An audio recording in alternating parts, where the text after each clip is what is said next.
Welcome to the Exeter Education and Incubator podcast.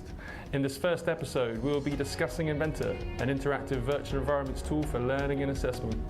We'll be discussing where the project ideas came from, who will be using the tool, and when you can expect an external launch. Along the way, we will be discussing gamification, spatial imagery, student engagement, and hear from the team. I'm your host, Dr. Damien Mansell, and this is the Exeter Incubator podcast.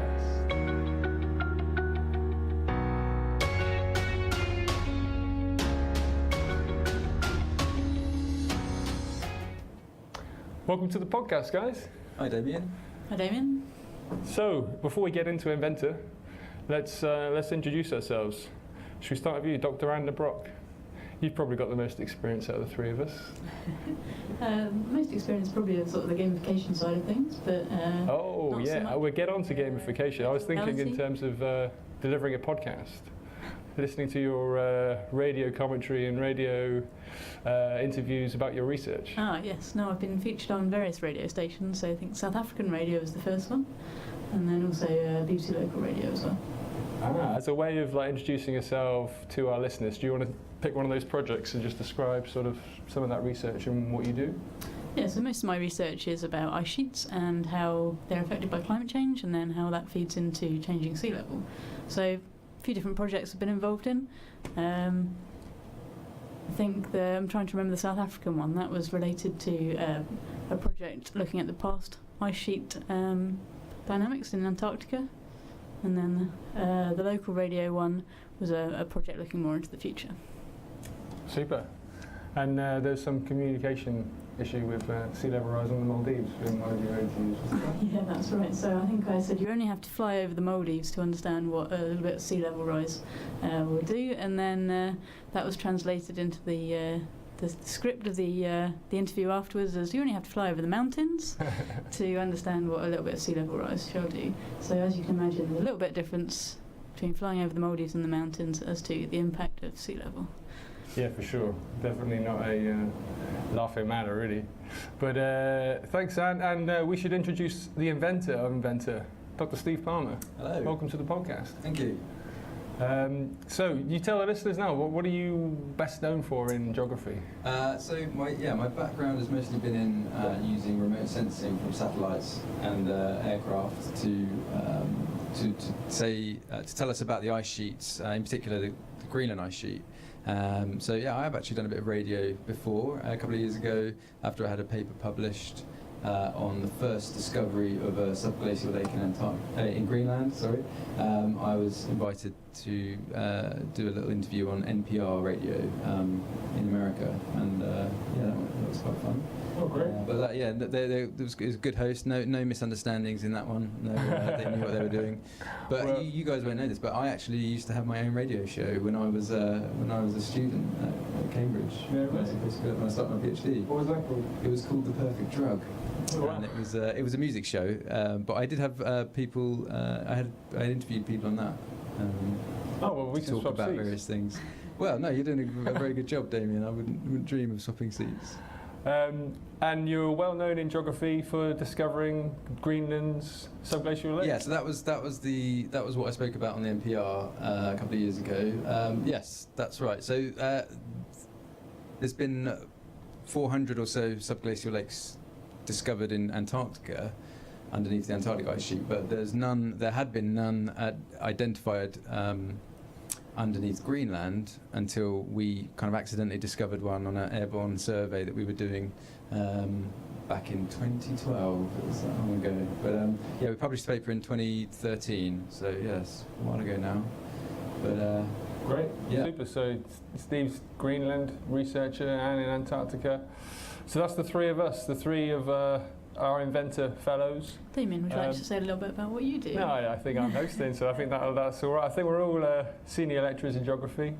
We're all glaciologists background. Thanks, Anne. Thanks. We're all glaciologists, and we're all good friends as well, aren't we? Really? Yeah. Yeah, perfect. So let's get on with InVEnTA. So, Steve, what is it? We'll just give us a brief introduction, and we'll dig into the details as we go on. So InVEnTA is an acronym for interactive virtual environments for teaching and assessment.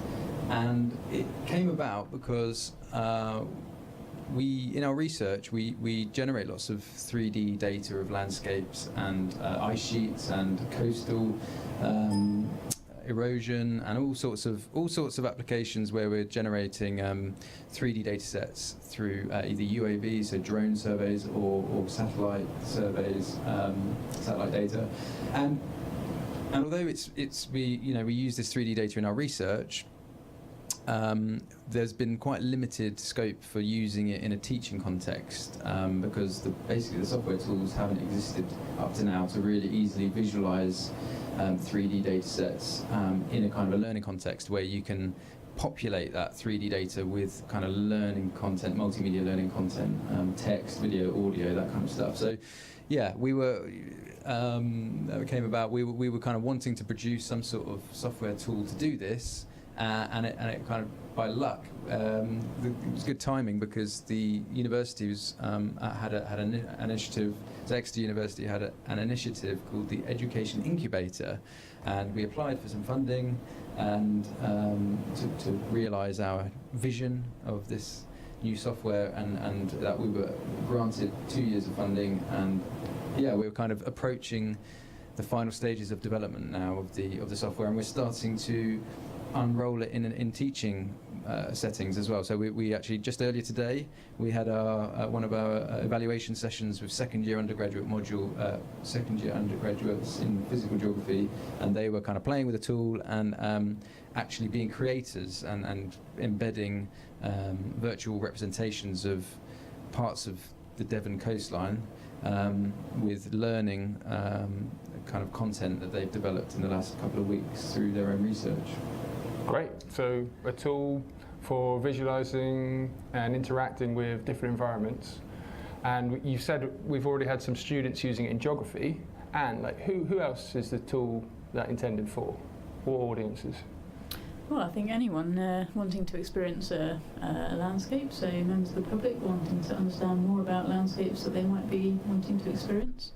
I'm interested in it from a sort of virtual field trip point of view, where people that couldn't otherwise access these kind of environments because of various accessibility issues they might have, that they can actually still experience those environments, indeed experience the weather as well through the various effects that go on, so get a real sort of feeling of being there and actually experiencing that landscape.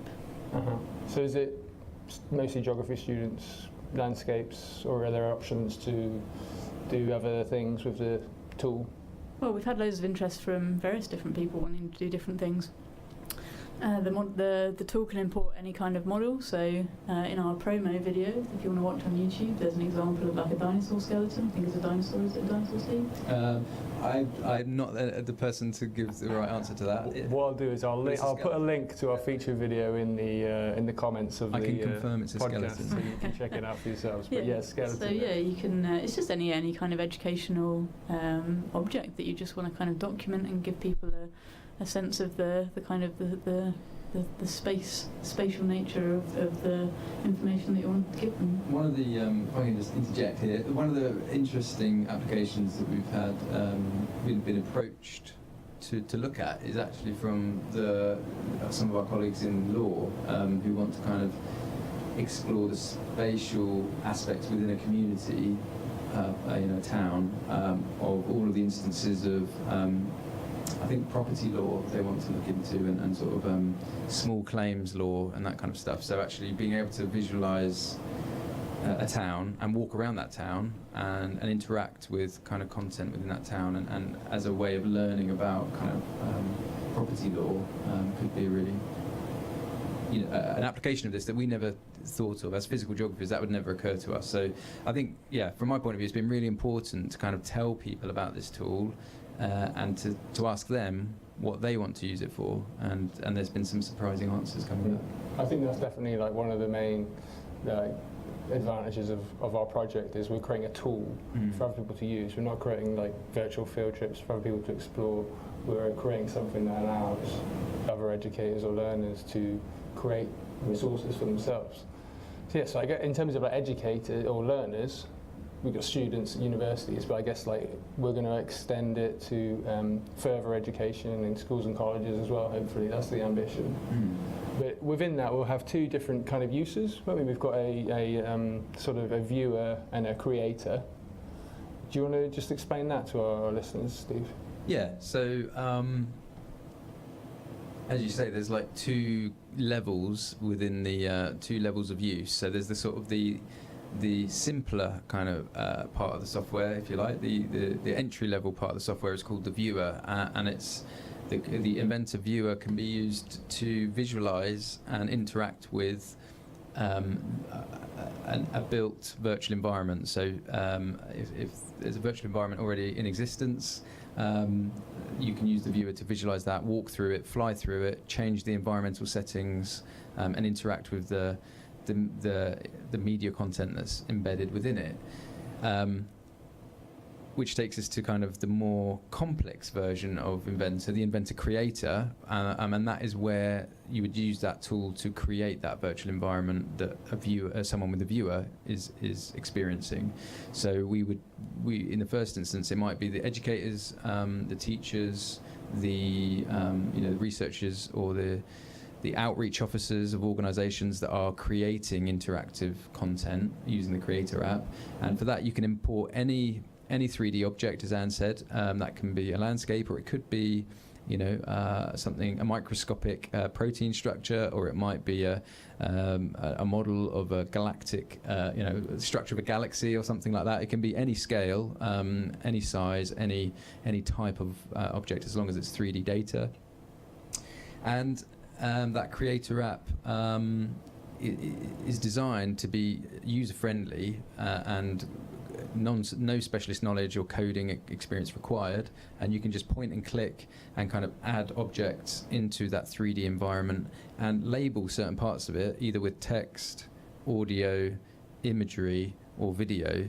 And so you can really create an engaging and immersive multimedia experience. It's really cool, isn't it? It's really in recent weeks, we're starting to see that the functionality come alive, haven't we? And it really is. Yeah, it's exciting to see it. And the reactions from the students that have tried it out has been really rewarding and kind of surprising how much they've really taken to it, and they're really engaged.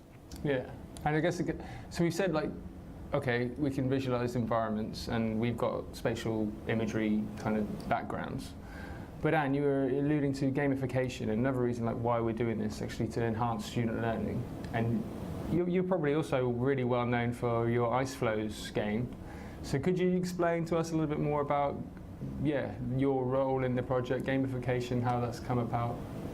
Yes, it's sort of gamification and game-based learning. So game-based learning is kind of making the learning experience like playing a game. So with Ice Flows, it's about trying to make a game that looks like all the other games that kids are playing, and actually they're learning kind of implicitly by playing that game.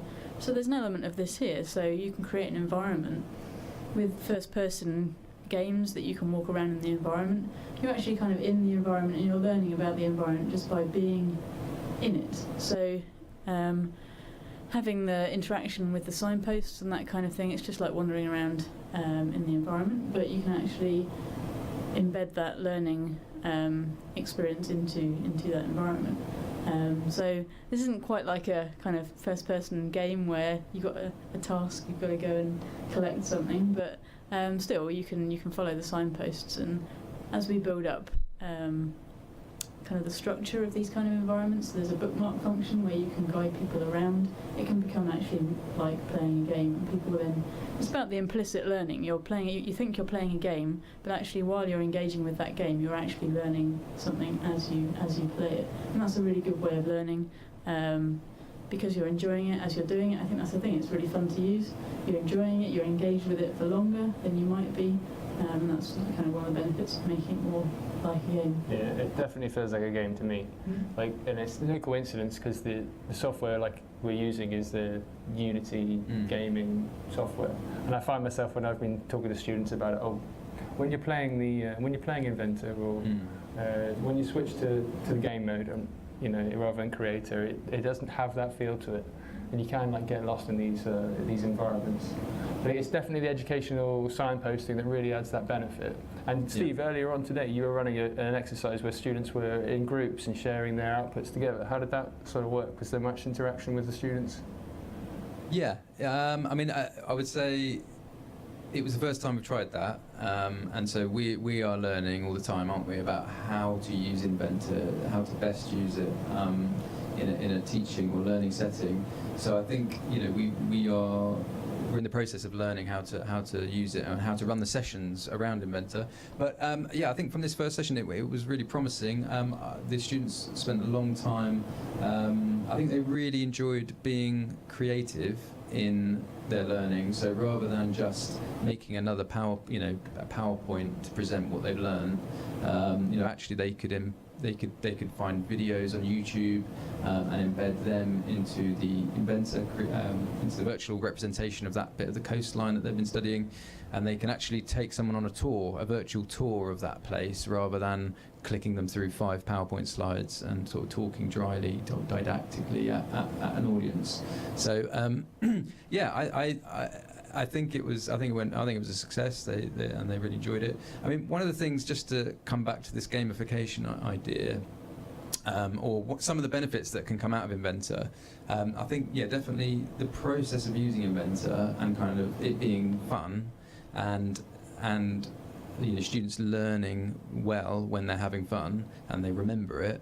That's great. But also there's another element to this which I'm quite keen on sort of getting the most out of, which is actually giving the students something that they've created, something creative that they produced, that they have, that will outlast their time here at university, so they can graduate. When they graduated, they have produced a digital interactive virtual environment with all the content that they've put into it. They can show that to a potential employer, or a potential master's or PhD supervisor, or even just their family and friends, to show and look back on and say, look, this is a record, this is a digital record of what I've been doing, what I've learned. And it's kind of, it feeds into this idea that I quite like of an e-portfolio, that every student can leave Exeter with a digital record of what they've done and the kind of what they've learned. And they can show that to other people.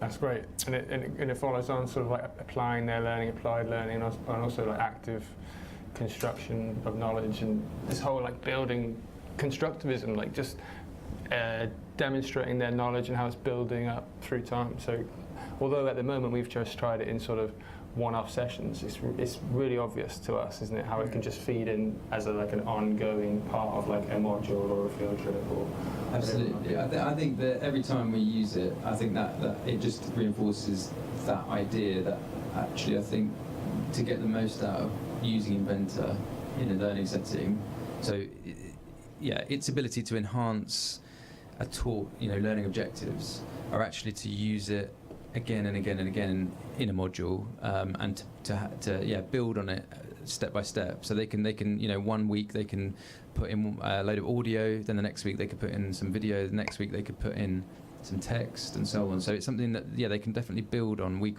rather than just using as a one-off.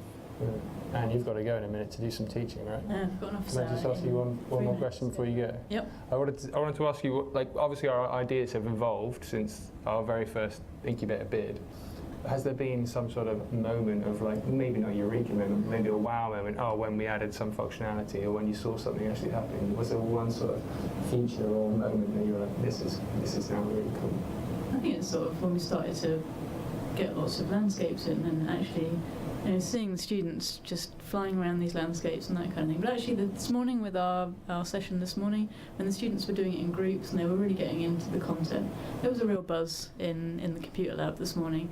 We could hear all the sound effects, you could hear the students talking about it and see them embedding the videos. And like I say, working in the groups seemed to work well, because they were chatting about things that they were going to put into their environment, and they were really engaged with it and with each other, which I think was really good this morning. Yeah, I think in a creative process, it's really helpful to kind of bounce ideas off other people, and that's what we saw them doing this morning. Is that they were just really quickly, just in a matter of kind of a couple of minutes, they were bouncing around lots of ideas and saying, oh, you know, well, what about this? Would this work? Oh, that'd be cool. You know, and they were actually, you know, there was laughter. I mean, we don't often hear laughter in that Hadley B12 computer room, but yeah, there was good energy in there. Yeah, for sure. Thanks, Anne. All Sorry right. that we've had to cut you off and you've got to go and Okay, see the I'll students. leave you- That's part of our role. But we'll just carry on for a bit longer. We've got a few more things to discuss. All right, I'll leave you in Steve and Damien's capable hands. Bye. Thanks. bye. Bye, Anne. Same to you, Steve. So, was there a moment where you were like, "Oh, this is a neat feature. This is actually quite different"? Because I know you get asked quite often when you're describing it. That just sounds like a Google Earth. Yeah, I mean, the wow moment for me was definitely when we got the functionality to embed videos, and you can fly through a landscape, and go close to a signpost, which then activates a video within that virtual world or that virtual representation of the landscape. And that for me, I kind of, you know, definitely cracked a smile then and thought, yeah, this is.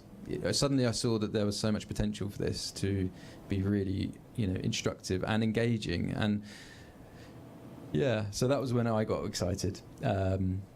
Yeah. But first, I mean, as Anne said, I definitely think, you know, just the first time we imported some real, you know, a high resolution digital terrain model from a drone survey into it, and probably the one from when we did some field work a couple of years ago with one of the PhD students in the department, Ollie Bartlett, he's doing his PhD on the Greenland ice sheet. And we'd gone up to Greenland to fly to collect some high-resolution data of the margin of the Greenland ice sheet. And the first time we saw that in InVEnTA, and we could actually walk around the ice sheet. And what was great is when we were in the field, obviously we could only see the ice from you know, quite low down from the ground, where we were kind of looking up at the edge of the ice sheet. But as soon as we put the data into InVEnTA, we could levitate up into the air, fly over the ice sheet, and actually look at what those crevasses were doing, what the debris cover was doing. When we were there, we couldn't actually see that. But by looking at it in InVEnTA, suddenly we had a much better, much more profound understanding of that landscape. Yeah, I think for me, having a play in, first it was in your environment, but then that ability to start to export like global data sets. When we worked out that workflow, we were using Esri City Engine, and we were exporting environments from anywhere in the world, and I was just like, wow, this is amazing. I spent far too long that afternoon like climbing up Everest or flooding the Grand Canyon. And that for me was like, wow, that was a pretty powerful tool. You're right. Yeah, I mean that I remember that as well when you kind of figured out that workflow and told us about it. And I was the same. I just spent a whole afternoon thinking, oh, where do I want to go in the world? Where have I always wanted to go in the world that I've never been able to get to? And how can we create a virtual representation of that? And you know, 10 minutes later, I was flying around the Matterhorn, you know, in Switzerland, and seeing all the glacial landforms around it. So yeah, it's really that element of it is really powerful, I think. And then came our sort of next inclusion, was the sort of being able to add in sort of sound effects. Yeah, so that is a sound effect, by the way. That's not it's not an ambulance outside the door. Been getting my own back for the people who when you're driving along listening to a podcast and you're suddenly looking around. That was my attempt to get you guys to look around and sort of see actually it does make a difference. Yeah. And we had that quite fun experience when you were demoing a seaside model in the middle of a lecture theatre. Yeah, so we were demonstrating at an open day, weren't we? And we'd set one of the environments to open on a computer in the room that we weren't using, and in the middle of part of the lecture, the file opened up, it loaded, and you could hear these seagulls and the waves on the beach and everything, and everyone was a bit taken aback and sort of looking around the room. But I mean, this brings us to the use of sound and audio within these virtual environments. I think for me that's been something that's very exciting, because I think having some ambient sounds of that environment really takes you there. It really gives you that sense of immersion that you don't get without the sound. So this would have been a good one for the Greenland ice sheet. The sound of a blizzard. You know, you actually start to kind of kind of put your arms around yourself and start shivering a little bit when you hear something like that, when you're in that place. I think when you've got the environment there and students start adding in these signposts for themselves, and it really does become like immersive. Yeah, and so you've got the ambient sound, like the blizzards and the seagulls and stuff. That keeps you in that suspends your disbelief that you're in that place. But also, the functionality that Inventor has of setting audio signposts that are location triggered, I think, is very powerful, because every person now almost has a smartphone on them nearly all the time, and with that we can record audio, we can record video, we can record pictures, and those are all the things that you can embed into an Inventor scene. So actually everyone has the means most of the time to collect that multimedia data, if you like, or that content that they can use to embed in Inventor. So that's something that I'm keen in future sessions to really make use of, is actually getting students, learners to record sounds, record video, take photos on their phones, and then build an Inventor experience out of that. And I think that really puts the power of Inventor into everyone's hands, and as you said at the start, it's a tool that we're building here, not an end product. So actually we're making it as easy as possible for anyone to build a virtual environment and to showcase that. And as well, it's not just like background sounds or noise, but students have been adding their own commentary, right? Yeah, so you could have like a bioscientist explain the complexity of a protein structure or whatever it might be. And it kind of, it's an additional format, or another format from just giving another presentation. Sort of, here's a tool, explore it in your own sort of way, or follow the bookmarks as a sort of animated tool. On that point, I think one of the things that's been really interesting and perhaps a bit unexpected is that some of the students that have engaged most with this are not the students that are kind of necessarily achieving at the highest level in the other styles of learning. So we had a bunch of seminars last week, and the students that were really prominent and kind of taking the lead with the seminar, writing and delivering the seminars, seemed to be different students that were really taking the lead in the sort of Inventor experience. So I think, as you say, this kind of gives Inventor can be another tool in the toolbox for educators to use that actually might appeal to and help increase the engagement of students that perhaps aren't engaging as well with some of the more traditional forms of teaching and learning. And hopefully, we're getting across the applications of Inventor, and the fact that it's not just for field trips and exploring, and it's not just a fun tool to use, but actually there are learning gains to be had. And we've been discussing this recent paper, which has just came out in the last 4 months by Madden et al. On virtual reality as a teaching tool for moon phases and beyond. And they talk about the limitations of the inexperience of participants and the current technical limits on virtual reality, and how they appear to be the main limitation in providing a truly immersive experience, or distract the users from actually what they're trying to learn, or the concepts being taught. So I guess from reflecting on that paper and from our own experiences, there's that initial learning curve of the students. How do I navigate in this? And then they're quickly on to adding in their own content and exploring, right? And that's got to be a good thing, because students are learning that skill as well as learning about the environment for themselves. I think it's definitely putting another, just like it's another tool in the toolbox for learners and educators, whether that's at university or FE or school level. I think for the learners themselves, it's giving them digital literacy, isn't it? And it's giving them, enhancing their familiarity with digital tools. And even just today in the 1 hour session we ran, we had students learning how to do video file conversion, doing a bit of sound editing, looking at kind of changing levels of audio levels to kind of make it a better experience.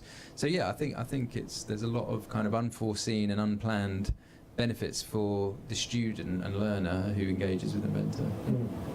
Yeah, because that paper went on and said virtual reality is as good at teaching moon phases as traditional methods. So the paper was presenting it in a really positive view, saying that it's a preferential tool now for teaching these moon phases because your students are learning that plus the VR. But I guess they could have spun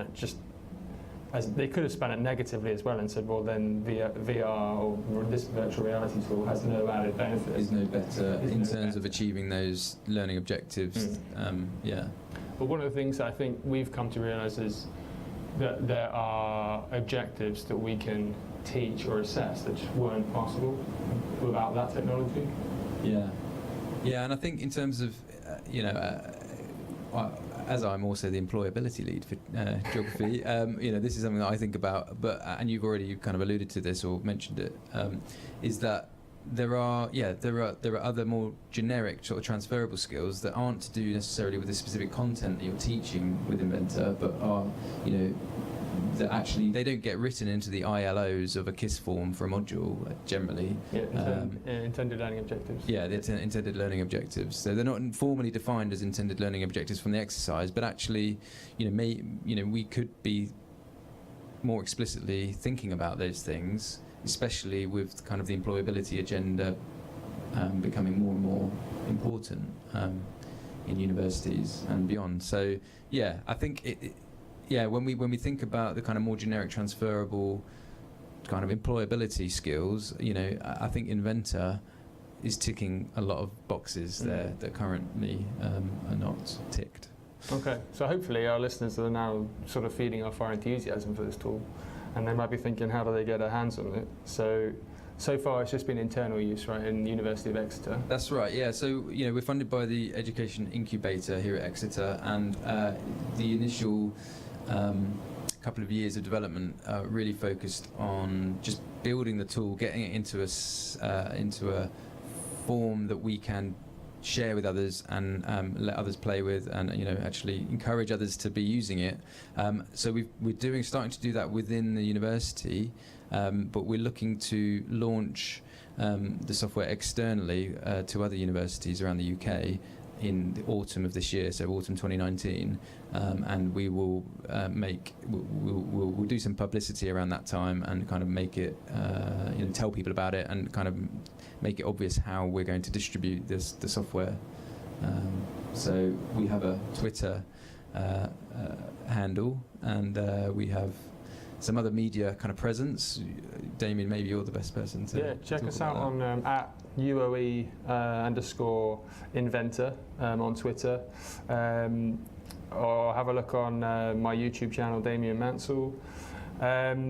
Get in touch if you've liked this podcast, then give us a like or write something in the comments. We will be presenting in the UK at the Advanced Higher Education Academy conference later on in July as well. So yeah, if you want to become an early adopter, then get in touch, and you can contact the Exeter Education Incubator as well. This webpage is all about the ongoing projects there. So yeah, thanks. That's been quite a fun sort of chat. Thanks, yeah, it's Steve. been great to talk about it in kind of in quite a lot of depth, because usually we have 5 minutes here, 5 minutes there to discuss things. So yeah, it's nice to have a discussion about various aspects of the project. And yeah, to listeners out there, we'd love you to get involved, and so keep an eye on our Twitter feed and our Damien's YouTube channel. He may well be posting more videos in the coming months on that. And we want people to use it and to give us feedback on how they're using it. So we'll set up that functionality soon. Okay, perfect. That's thanks from us from Team InVEnTA, and Steve and myself, Damien Mansell. That's it. Cheers.